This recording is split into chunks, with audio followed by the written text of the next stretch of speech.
Hey there, welcome to day 32 of 100 Days of Code.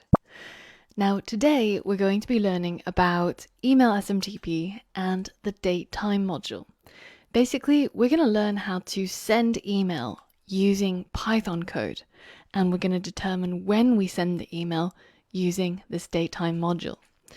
And once we've learned all of those skills, we're going to be building a really interesting and possibly helpful tool where we can automate a happy birthday email to all of our friends and family. So I probably only remember a handful of people's emails off by heart, and the rest of the time I rely pretty much on Facebook telling me that it's so-and-so's birthday, and I end up writing on their timeline. But if Facebook didn't tell me, I would probably not remember. Now, I know some friends of mine are really good at remembering everybody's birthday, even if they don't go on Facebook, and they'll send you a message every year showing how good of a friend they are, and it always makes me feel a little bit bad inside. So what's our solution? To remember everybody's date of birth? No. We're going to build a Python program. And this Python program is going to be the automated birthday wisher. All we have to do is create a spreadsheet of all of our friends' birthdays and then create a bunch of emails, and we'll randomly pick an email to send to each of these friends. And this program is going to teach us some skills in Python, helping us level up as a programmer, but also make us better people, because our friends will feel like we remember their birthdays and help our friends feel more appreciated. Email SMTP is a module that comes pre-bundled with Python, and it helps us send email using Python code. And date time is another Python module that helps us figure out what today's date is or how to format a particular date and time. And in our case, it's going to help us figure out if today happens to be the day of one of our friends' birthdays, in which case we'll send them a birthday email. So that's the plan. Head over to the next lesson and we'll get started by learning how to send email. The first thing we have to figure out is how exactly does email work? We all know that we can log on to Gmail or yahoo.com and we can start filling out an email. It's pretty much second nature to everybody by now. But what actually happens behind the scenes? Well, let's say that we have a sender, Angela@gmail.com, and a recipient, Timmy@yahoo.com. Now, in order to send this email from my Gmail account to another email account, what happens behind the scene is that there's a Gmail mail server which will receive my message, and then there's a Yahoo mail server which will store the message until Timmy logs onto his computer and logs on to yahoo.com, which downloads the email from the Yahoo mail server. So this email is going to move between all of these steps. And in order to do this, it relies on something called SMTP, the Simple Mail Transfer Protocol. And this contains all of the rules that determine how an email is received by mail servers, passed on to the next mail server, and how email can be sent around the internet. Now, a good analogy for SMTP is if you imagine these mail servers as a post office and Timmy's computer being the mailbox, then SMTP is basically the postman who knows how to handle the email and take it to various post offices and eventually put it into Timmy's computer. So in Python, there's a module called smtplib, which allows us to use SMTP to send our email to any address on the internet. To start, I recommend setting up 2 fresh email accounts. Create a new email account with Gmail and also create a new email account with Yahoo. These new email accounts will be perfect for testing your code and following along with the video tutorials. Plus, we'll be making those email accounts a little bit less secure to test our code, so that's another reason to set up some testing email addresses for now. After you've set up your new email accounts, head over to the course resources and download the zip file with the starting code for today's lessons. And then we're going to open that up using PyCharm. Now, I want you to take a look inside the starting project. There is a main.py file, and there's also a quotes.txt file. Don't worry about this file for now. We're going to come back to it when we explore the datetime module. For now, we're going to be working within the main.py, and I want to show you how you can use this SMTP lib library to start sending emails straight from your Python code. As always, we import the module SMTP lib, and then we can start using it. Once we've imported this SMTP library, essentially, we can use it to create a new SMTP object. So we're going to call that object a new connection, because it's basically a way for us to be able to connect to our email provider's SMTP email server. We're going to do this by tapping into the SMTP lib and then creating an object from the SMTP class. Now, when we create this object, one of the things that we should specify is the location of our email provider's SMTP server. Now, for Gmail, it's simply smtp.gmail.com, but it's different for every email provider. So that means if your email ends in @gmail.com, then this would be how you would connect to your email server. In our case, I've created a testing email called appbreweryinfo@gmail.com, and this part that's before the @ is the identity of my email account, and the part after the @ is the identity of my email provider. So in my case, I need to connect to smtp.gmail.com. But if you have a different email provider, for example, if you're with Hotmail, it's smtp.live.com. And if you're with Yahoo, it's smtp.mail.yahoo.com. And if you're with a completely different email provider, then simply just Google your email provider and the SMTP information, and you should find an article somewhere that describes a URL that looks something like this. Once I've created my connection, the next thing I need to do is to go ahead and call start TLS. Now, TLS stands for Transport Layer Security, and it's a way of securing our connection to our email server. So that way, when we're sending an email, if somebody else intercepts our email somewhere along the line and they try to read it, because this is enabled, that message will be encrypted and it will be impossible for them to read what is in the content of our email. So this line basically will make this connection secure. Now, once we've secured our connection, the next thing to do is to actually log in. So we'll call connection.login. And here we have to provide a username and a password. So the username is simply the email that we use to log on to our email service. So in my case, it's just my email. And the password, I've just made up a new password, but it's the same password that you would use to log on to your email service as well. So my made up password is ABCD1234 and then 2 brackets. And once I've logged in to my email provider, the final thing I want to do is to actually send my mail. Now, the from address is my email, and the to address is the person who I want to send the email to.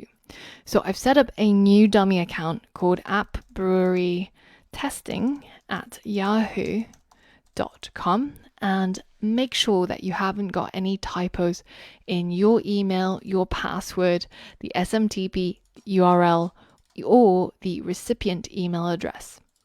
Now, finally, the last thing we want to add is the message. So this is what we actually want to send in our email. And just like we did with our file, when we opened it at the very end, once we're done with it, we're going to close it off as well. So now we can go ahead and hit run.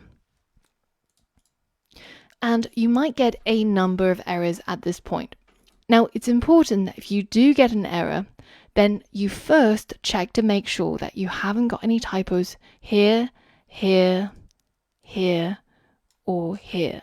But once you've checked that through, then the next thing you can do is you can actually look at this error code and follow the URL. Now, in our case, the reason is because by default, Gmail doesn't just let anybody access your email account. And you have other ways of making your account even more secure. In order to send email from a Gmail account with Python, the first thing you have to do is to lower those security boundaries. So head over to your username and then go to manage your Google account. And then here you're going to go to security and you're going to make sure that this section where it says two-step verification or use your phone to sign in are both turned off. And then this section where it says less secure apps, you have to make sure this actually says on. So we have to turn on the access from our less secure apps, which is of course our Python code. At this point, when you look at your email, you'll get a critical security alert from Google telling you that access for less secure apps has been turned on. And this is why I recommend when you're using Python code to access your email that you actually set up a new email address instead of using your primary email address. And that's why I've also created a new dummy account in order to actually run this code. Once we've done all of this, then we can go back and hit run again. And you'll see this time we see the process finish with exit code 0, which means all of the code ran successfully. And now if I take a look at my sent box, you can see that I've got this message that's been sent. And if I take a look at the email address which the email was sent to, then you can see that in my inbox there's actually nothing here. But if you take a look inside spam, then there is our brilliant email that came from our Python code. So first thing I'm going to do is change that to not spam to make sure that it goes into the actual inbox. And the next thing we want to be able to do is how can we make our email seem less like spam? So an email without a subject headline is prime target for being filtered as spam. So let's go into our email and see how we can add a subject line. It's pretty simple. It goes inside the message parameter, and all we have to do is just write the word subject : and then we can put in whatever it is that we want to use as the subject of the email, like this. Now, how do you put in the content or the body of the email? Well, you add 2 new lines using \n\n, and then you can put the content. So this is the body of my email. And let's just split this up so it's a little bit easier to read. And now I can hit run again. And once that's done, you can see that in my Gmail, in the sent folder, that this message now has a subject line and a body. And it's the same thing when I go to my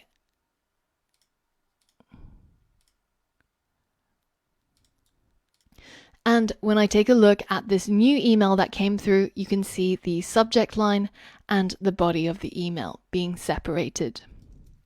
Now, we can actually avoid having to write this line connection.close if we do the same trick as we did with file opening. We use the with keyword. So we can say that with smtp.smtp to create the connection, and then we save that as the connection. Then we can indent all of the rest of the code inside this block, and once it's done with sending the email, it will close off that connection automatically. So this is how you could send email using Python and SMTP_lib. Now, there's quite a few things here that are prone to errors, especially given that we're typing a lot of things in plain text, like our email, our password, and a bunch of things. So if you're getting errors when you're running your code, or if it's not doing what you expect it to, make sure that you've checked against all of these strings and it's actually what you expected it to be. Secondly, make sure that whichever account you're sending from, that you actually go ahead into the account and modify the security settings. For example, let's say I wanted to send from this email address. So I'm going to put that in here, and then in this case, the email server I need to connect to will be Yahoo's email server, which is under the URL that I showed you before, smtp.mail.yahoo.com. And that is actually not enough. So let me just change my recipient. And I hit run. This is the error that you'll see. It says SMTP server disconnected, connection unexpectedly closed.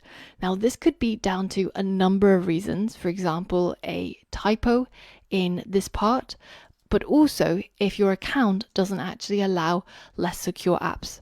So on Yahoo, the process is a little bit different. You have to go into your account, go to account info, and then go to account security. And you'll have to log in again and generate a new app password.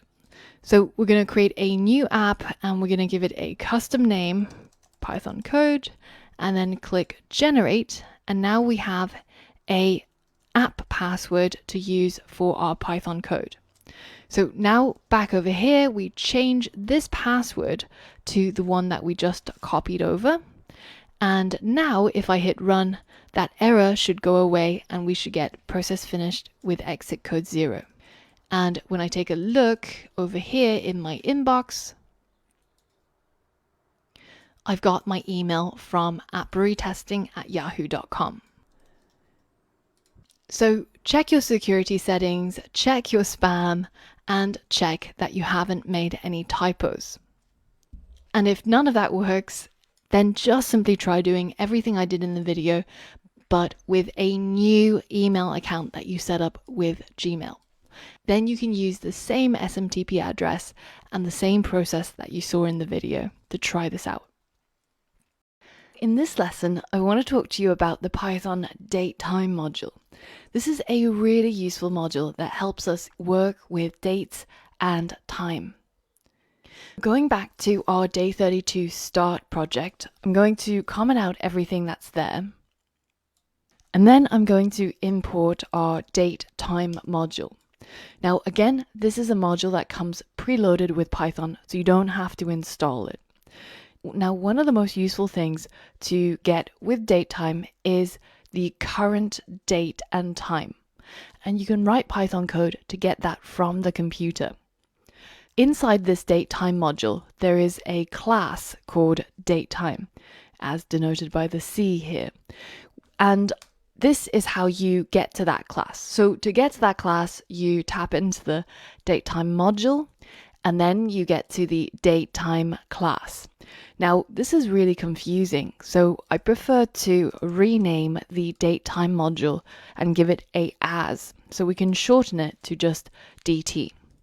And that way we can say dt.datetime, and that looks a little bit more easier to understand than before. Now, inside this datetime class, there is a method called now, and this gets you the current date and time. So if we save this into a variable called now, and we go ahead and print now, then when I run this code, you can see it prints a very long string showing you the current year, month, day, as well as time in my local time zone, with a high degree of accuracy here. Working with that particular string is not very easy. If you wanted to check something like if now is the year 2020, then you can't really do that with just a string like that. That's why once you've gotten the now object out of this method, because this method of course returns and it gets saved inside here, then we can tap into some of its attributes. So for example, we can tap into the year. So let's save that as the year. And if I print that, you can see it just gives us the year as a number.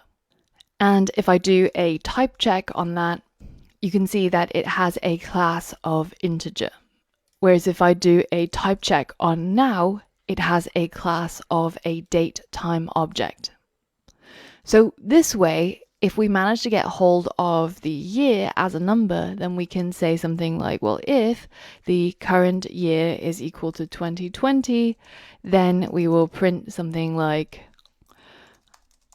and because this rings out as true, then that gets printed out. In addition to the year, we've also got month, day, hour, minute. So you can basically tap into anything in that date time string as you need.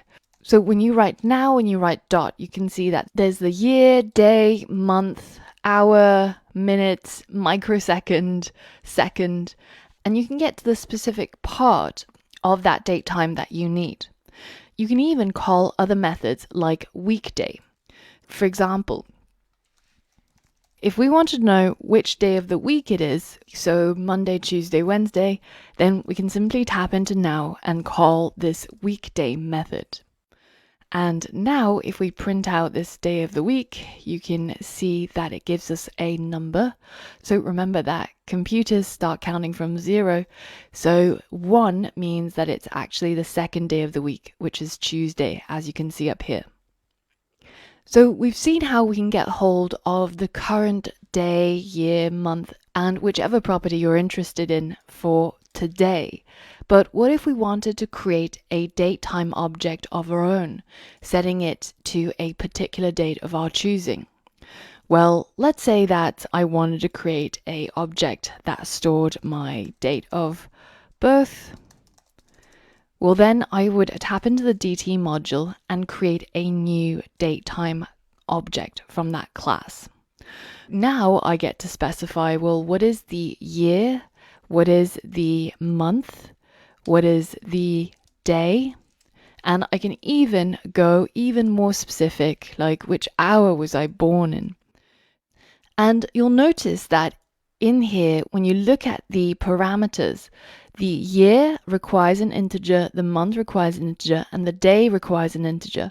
But after the hour, we've got this ... as does the minute and the second. And this is because they have default values. So if I delete this, the only things I'm required to give when I'm creating a new datetime object is the year, month, and day. Let's say that I was born in 1995 and I was born in December the 15th.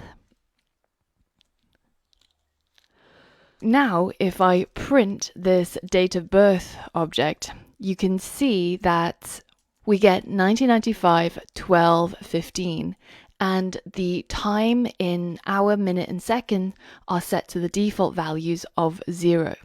If I wanted to be more specific and I wanted to set my hour of birth, let's say I was born at 4 a.m., then we can set the hour and that updates that default value.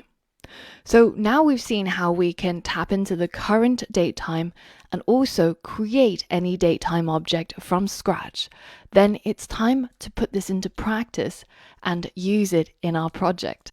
Now let's put what you've learned into practice by creating a Monday motivational quote email application. To get warmed up, we're going to create an application that looks at the current date and time, and if it happens to be a particular day of the week, let's say a Tuesday, then we're going to email ourselves a motivational quote. So I found 101 Monday motivational quotes from a place called the Positivity blog, and I'll link to this as well. But the idea is that we all need a little bit of a boost on Monday mornings, and getting an email from Albert Einstein might just be the little nudge that we need in order to push us onto a successful week. So that's the idea. And if you take a look in the starting project that you've already downloaded and opened up, there should be a quotes.txt file. And here on each line, I've placed the quote from the Positivity blog, and it's got the quote and person on the same line. So you can use what you've learned before, where we went into how to read files, how to open files, how to create a list of all of the lines inside a particular text file. And you can use that along with what you've learned about sending emails to check and make sure that the day of the week is your current day of the week, because obviously you need to test this. Instead of setting it to check for Monday, I want you to check for the current day that you're on. So if it happens to be Tuesday, then check for Tuesday. If it's Saturday, then check for Saturday. And I want your Python code to make that check. And if it matches today's weekday, then to send an email with a random quote from the quotes.txt. That's the goal. So I want you to pause the video and give that a go.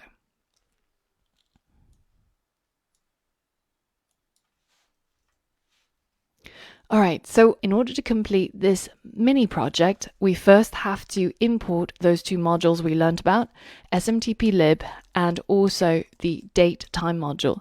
And again, I'm going to import it as DT, so give it an alias. Next, we're going to tap into the DT module and we're going to get today's date and time. So we're going to use this now method.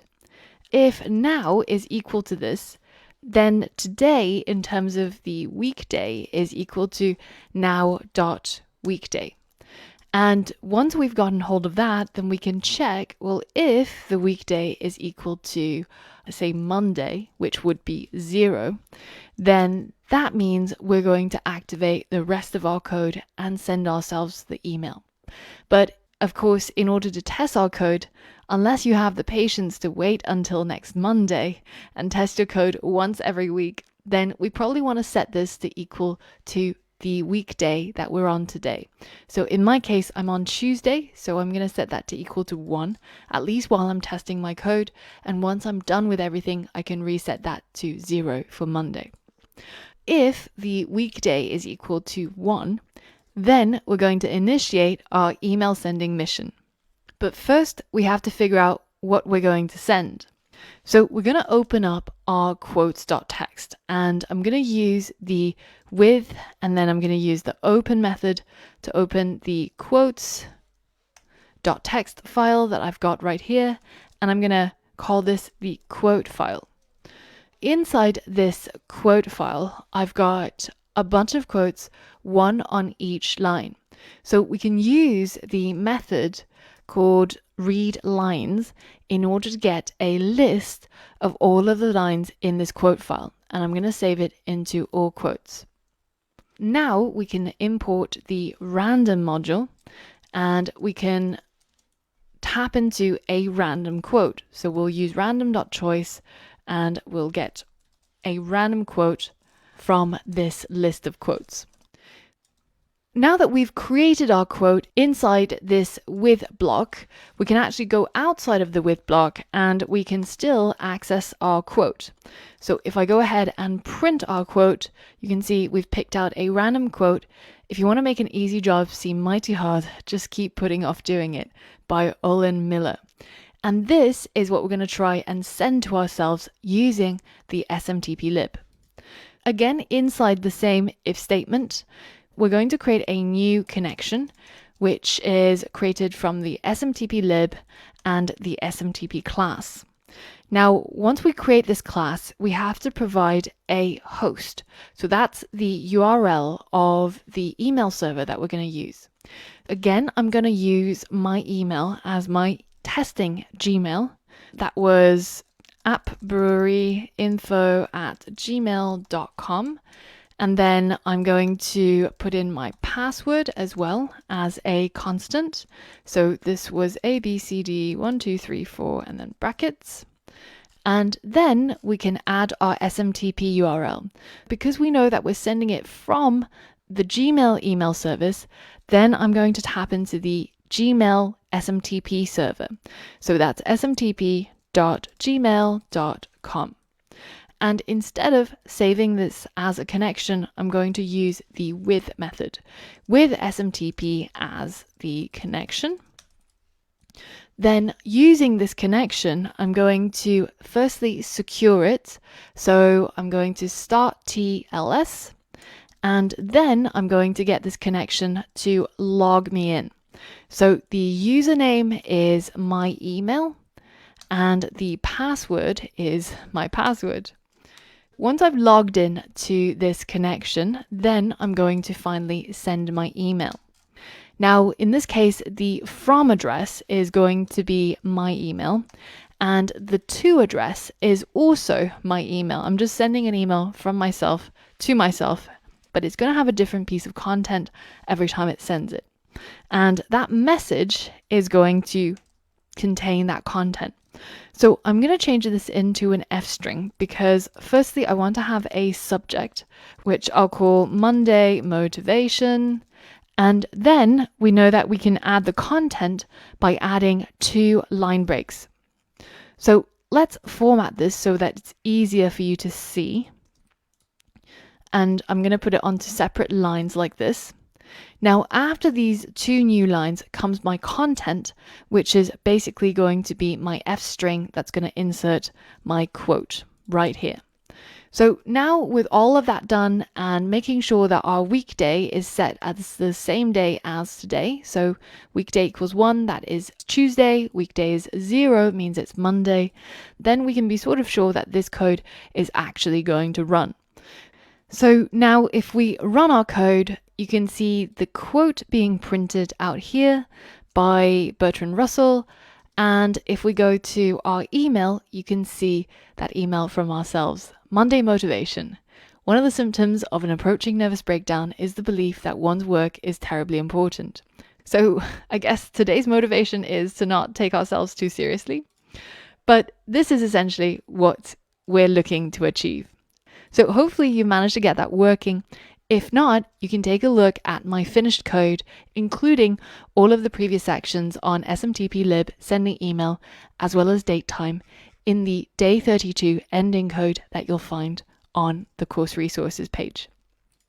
Now we're pretty much ready to tackle our final project, which is the automated birthday wisher. So for that and more, I'll see you on the next lesson. Now it's finally time to put all of our skills to use by creating our automated birthday wisher, which is going to send our family or friends a happy birthday email on their birthday automatically. Now, the idea for this project actually came from my mum, well, inadvertently. Now, I love my mum to bits, and she is my biggest source of motivation and inspiration. But on her birthday, she always expects me to send her some form of happy birthday by like 8 a.m. And if I send her a message at like 8:05 or 9 o'clock, God forbid, then I am deemed as a bad child. I don't know if this is true for you. Maybe other Asian kids out there can relate, but my mom has this thing about being wished a happy birthday promptly on her birthday. And, you know, I always remember her birthday, but I just might remember it at 10 o'clock or, you know, at lunchtime. And I always panic thinking that I've forgotten or missed the crucial 8 o'clock in the morning time slot. So what did I decide to do? I decided to use Python to create a automated way of wishing her a happy birthday at 8 a.m. on the spot, or even 7 o'clock or 5 o'clock. That way she'll think that I wake up really early and I'm working really hard in life. But let me demonstrate to you what this app is going to do. This is the birthday wisher demo, and I'm not going to show you the code in my main.py because that is what you're going to create. But what I've got here is a CSV file called birthdays.csv. Now here, I'm going to change one of these rows of data to test it.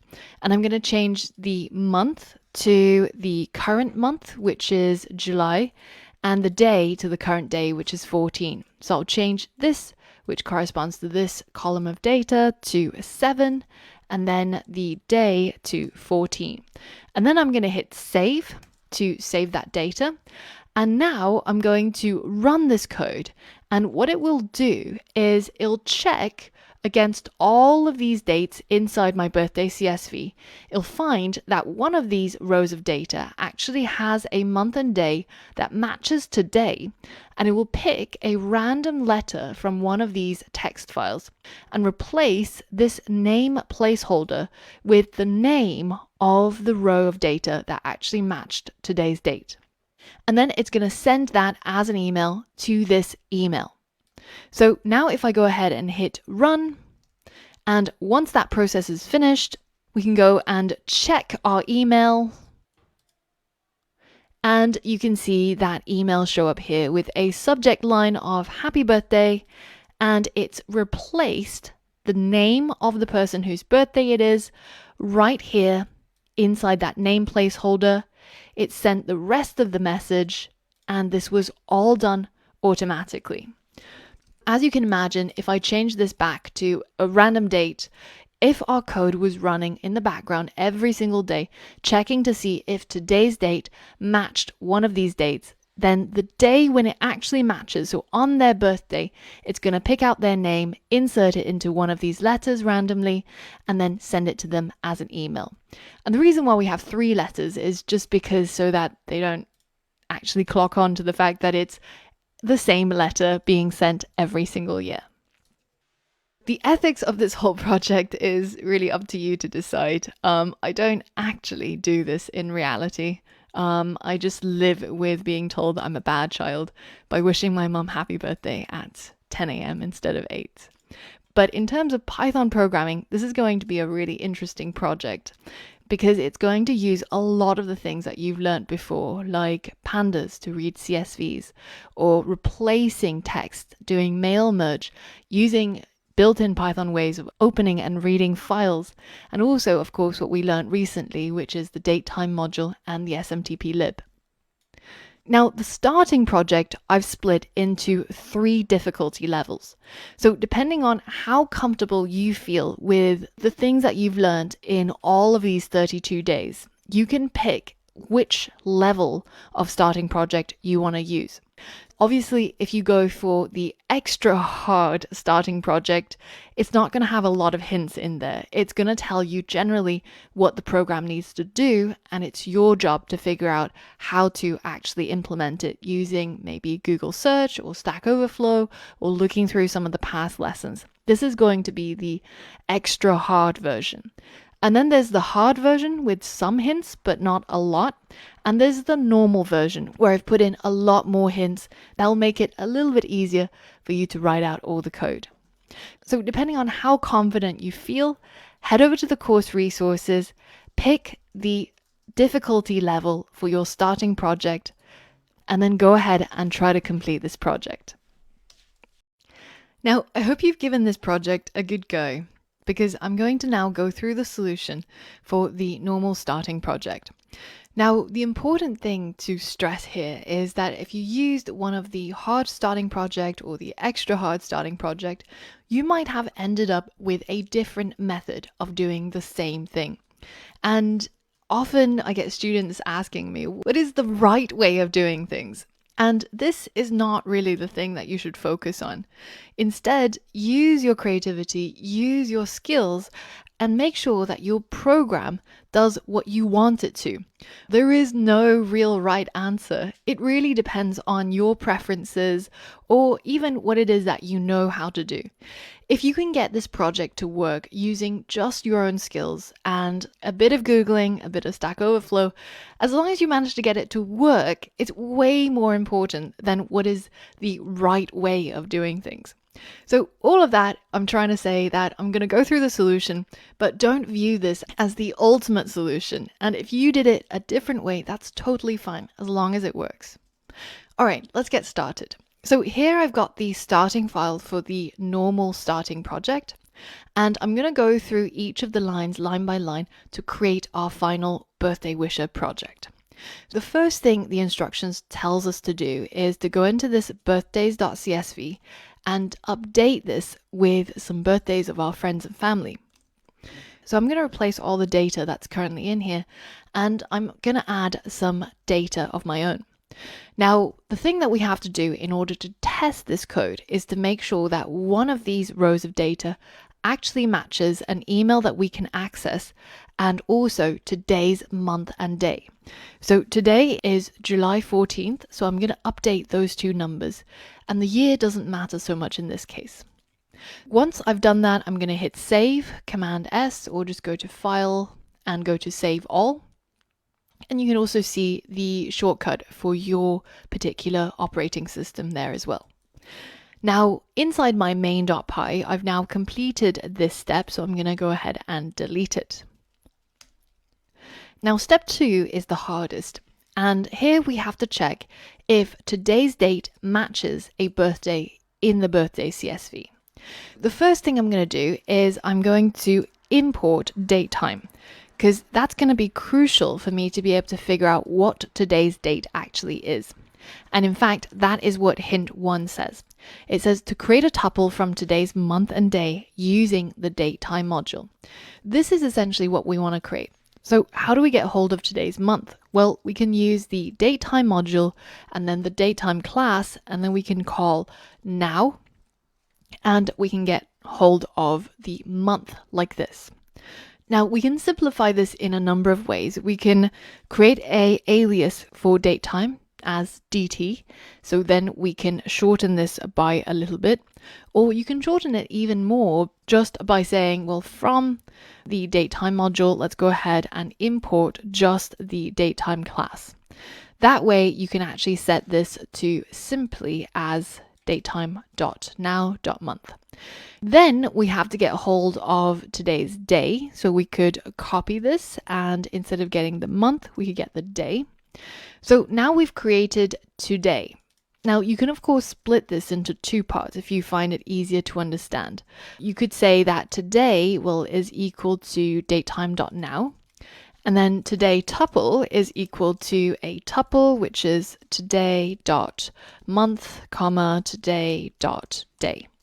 So this is another variation, and there's millions of variations out there, of course. So I think we're now done with hint 1, so let's go and delete it. Now we're on to hint 2. We're going to use pandas to read from the birthday CSV. So we're going to import pandas, and once we've imported that, we're going to use pandas to read CSV and then provide our file name, which is birthdays.csv. So I'm going to save this as a variable called data.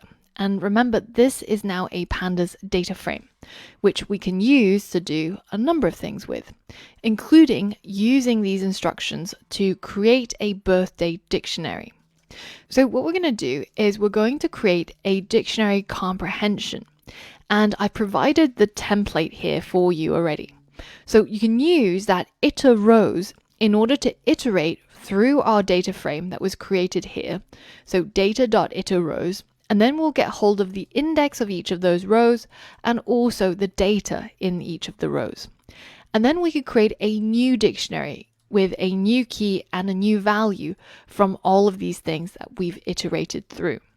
What is that new key going to be? Well, it's going to look something like this, right? We're hoping to create this birthday dictionary using this particular format. Now, the key is going to be a tuple that consists of the birthday month and the birthday day. So let's replace that new key with a tuple. And the birthday month is of course going to come from our data row. So we're going to say data row, and then we can either use square brackets or we can use the dot notation to get hold of the data in this month column. So you can either say data row dot month or data row square brackets and then month like this. So it's totally up to you. And then the next item in the tuple, which is still in the key, so we're still before the colon here, is going to be the birthday day. So that's going to be the data row, and then we have to pass in the name of the day column, which is just the word day. Now, once we've done that, then we have to provide what is the value for each of these key value pairs in our dictionary. Well, what we actually want is the data row, so the entire row of data. And we want it to look a bit like this. So we have our tuple with our month and our day as the key, and then the value is just the entire row of data. So we can simply replace this value with our data row like this. Now we're pretty much done with this part, and we can delete all of these bits of hints and comments, and I can delete this example code as well. Now that we've got our birthday dictionary, the next thing we want to do is we want to check to see if today matches a birthday in the birthday CSV. So we want to check if this tuple exists inside this birthday dict and if it matches one of the actual birthday month and days. So we can do something like this. If today month, today day is in our birthdays dictionary. Now this today month, today day is of course going to be our today tuple. And this way, with this if statement, we can check to see if this today tuple with the month and day actually exists as one of our friends and family's birthdays inside this birthdays dict. And once we've done that, then we can get rid of step 2 and move on to step 3. In step 3, we're saying, well, if there is a match, so if this if statement is true, then we're going to pick a random letter out of letter 1, 2, 3 from our letter templates inside here. To do that, we're going to need to think about the relative file path, so we have to access the letter template folder to get to each of these files. The file path will look something like this. It'll be letter templates / one of these letters, for example, letter 1.txt or letter 2 or 3. In fact, this particular number is going to be something that we're going to generate randomly, and we're going to put in there as a f string. So I need to now import the random module in addition to everything else. And we can go ahead and call the random module and get a rand int between 1 and 3. Like this. So now we've completed these 2 hints, and finally we're going to use the replace method to replace the name placeholder inside each of these letters right here with the actual name of the person whose birthday it is. Here I've linked to the documentation for the replace keyword, and this is what it looks like. For example, if we have a string like this, then we can say text.replace, take the word that we want to take out, and then the word we want to put in. In our case, we're going to have to read the text from this file with our with, open, and then the file path goes in here, and then we'll call this the letter file.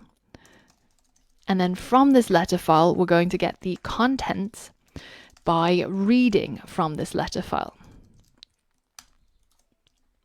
Now, once we've gotten the contents, then we can say contents.replace, and the thing that we want to replace is that hard-coded name placeholder, and the thing we want to replace it with comes from the current matching birthday. If the today tuple exists inside our birthday dictionary, then we can get hold of the entire row of data by taking our birthday dictionary and then getting hold of the item at the key which matches today tuple. Remember that today tuple is the month and day as a tuple, and the birthday dictionaries all have keys as the birthday month and birthday day as a tuple. So we've checked that this tuple exists as a key inside the birthday dictionary, and then we use the square bracket to actually access the data row for that particular match. And then we've got the birthday person. So from that birthday person, we're going to get hold of their name. And the name lives under the name column here. As long as we put the name as a string, then we should be able to get hold of their actual name right here. And that is the end of step 3. So now we're finally moving on to step 4, where we're going to send our letter, which was generated here in our contents, and we're going to send it to that birthday person's email address. So the first thing we're going to need is to create a connection, and we're going to use the smtplib library to do that. So import smtplib, and then we're going to say with smtplib.smtp, let's create an object from that, and we have to provide the host string. So as I mentioned, before, depending on which email provider you use, it will be different. Now, I'm going to put in my email and password at the top as constants. Of course, this is not going to work for you, so you're going to have to use your own email and password. And depending on which email provider you use, you'll have to pick the correct SMTP. So I'm sending emails using Gmail, so I'm going to change this to smtp.gmail.com. And I'm going to save this connection that I create as the connection. Step 2 is to go ahead and call the start TLS. So we'll get our connection and then call start TLS. And then step 3 is to log in to our connection by calling login. And then we have to provide the email that we want to log into and the password for that email account. Finally, we're going to set up the subject and the content by calling connection.sendMail. And the from address is my email. The to address is going to be the email of the birthday person. So we're going to get our birthday person, and then we're going to get hold of their email by looking at the name of the email column, which is just email actually, like this. And then finally, we can add in the actual message. I'm going to again format this so that it's a little bit easier to read for you. And then we're going to set up our message. This is going to be an F string, and the subject is always going to be the same. It's going to be happy birthday. And then after 2 of these new lines, we can add the actual message body. Now the message body is going to be the contents that we created, because remember, that takes a random letter, reads it, and then replaces it, the name placeholder, with the birthday person's name. So that's what we're going to put in here. And now that's step 4 completed as well. And we can now go ahead and run this file, and hopefully it will show us process finish with exit code 0, which is the best thing we can see. That means everything went well. And remember that the birthday which I set to test was this row of data. So it should have replaced a random letters placeholder with the name of mum, and it should have sent that email to appbreweryinfo@gmail.com. So now if I take a look at my appbreweryinfo@gmail.com, you can see the email come through, but you might notice a bug here. The name was actually never replaced. Instead, we're still seeing this placeholder. So this is a really common mistake that a lot of people make. And the reason is because the text replacement comes out as the output. So it doesn't actually change the original text just by calling that method. Instead, you have to save it to a new variable in order to see the replaced text. So in our case, what that means is we can't just say content.replace. We actually have to say contents equals contents.replace. So we replace the contents and then we save it back to the original variable. So now if I run this again, you can see that this time our message actually has the name replaced in here. It has a random letter that it's generated, and it has sent it to the correct email address. If you want to take a look at the completed code, then you'll find it in the course resources as the end code for the Birthday Wisher project. And this contains a lot of things that we've talked about so far, including dictionary comprehension, reading CSVs, creating data frames from pandas, using and creating tuples, working with dictionaries, file paths, opening files, replacing files, reading them, and of course, writing and sending email, as well as the date time module. So if you got stuck on any of these aspects, then be sure to take a look at the previous lesson where we covered them, because we covered all of these concepts in a lot of detail in previous lessons. So make sure that you don't just skip ahead if you actually got stuck. It probably is an indicator that it's a good time to revisit and review some of these concepts.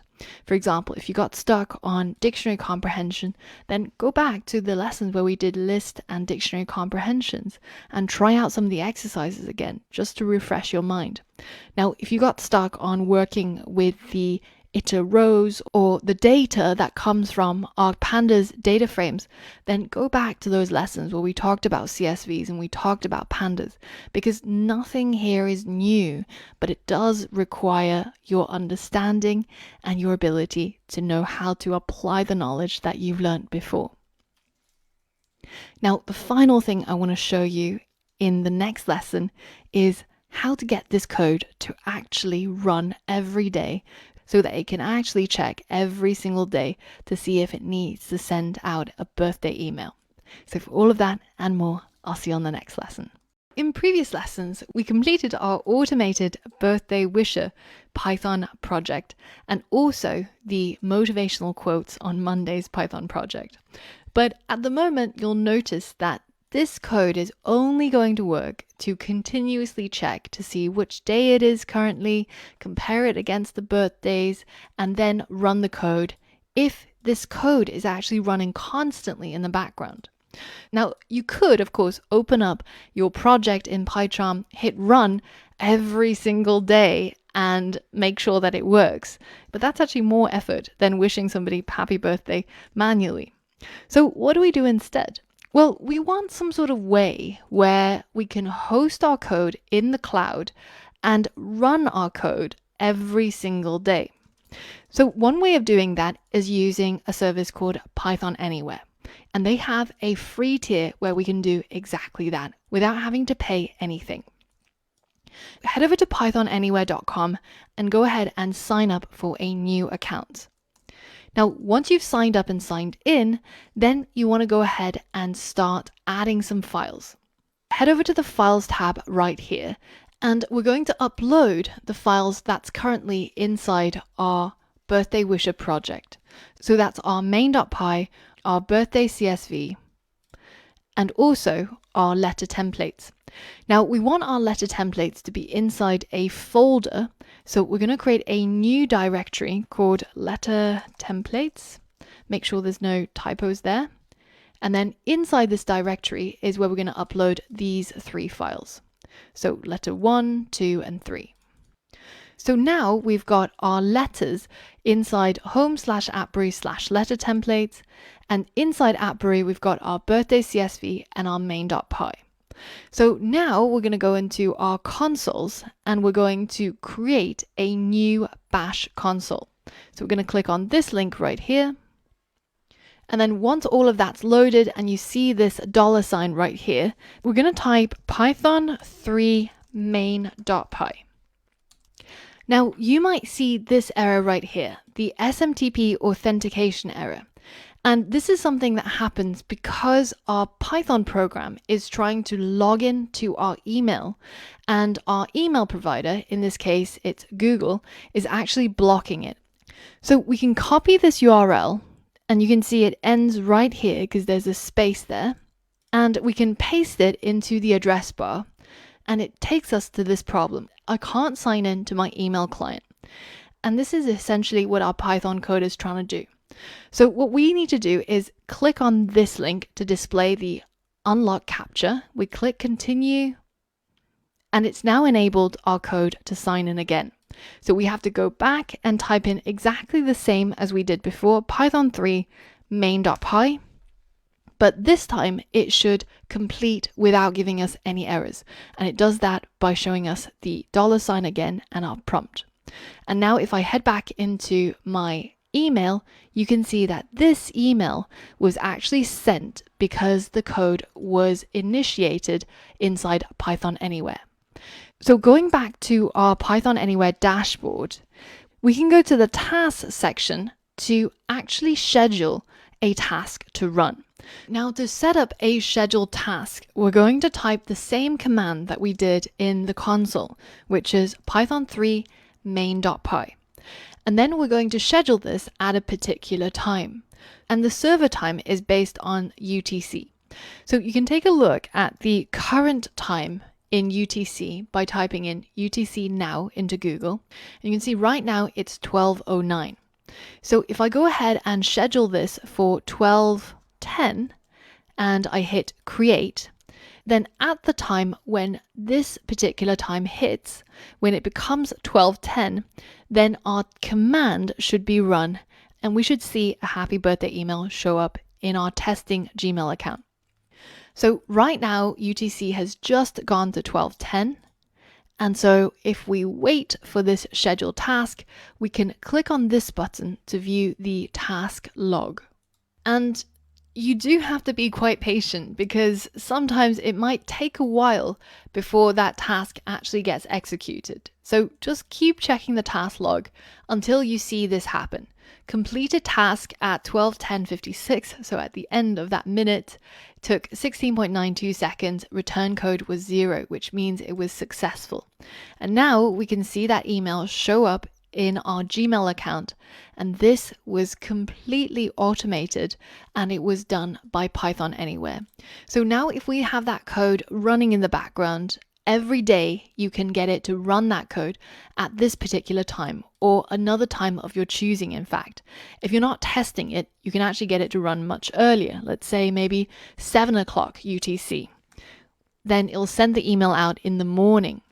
And every day it's going to check whose birthday it is in your birthday CSV and then send an email to them and do all of that fancy stuff using what we did with Python. Python Anywhere has really good forums for help and advice. And on the free tier, you can only schedule one task to run, so one particular code base. Now, I don't work for them and I have no relations to them, but I find it really helpful to have a really simple way of getting my Python scripts to run every day at a particular time. So have a look at that and you can use it if you find it helpful as well.